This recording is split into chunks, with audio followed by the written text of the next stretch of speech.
Philippines, mabuhay. Para po sa mga kapwa ko mananahe na yung mga baguhan pa lang.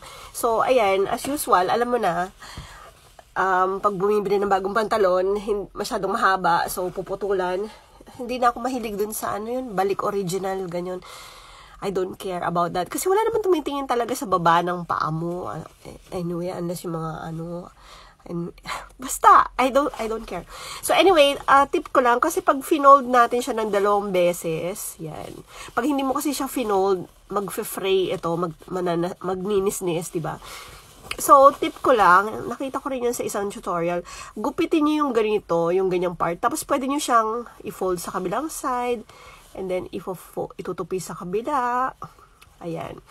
Bakit? Kasi para pag tinupi mo siyang ganyan, makapal lang siya sa one side, sa kabila hindi. Then, pag tinupi mo pa ulit, hindi siya yung 4 na layers, ganon.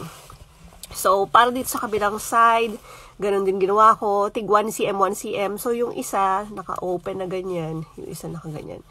Para pag tinupi mo siyang ganyan, o, diba? Basta lesser yung kapal niya.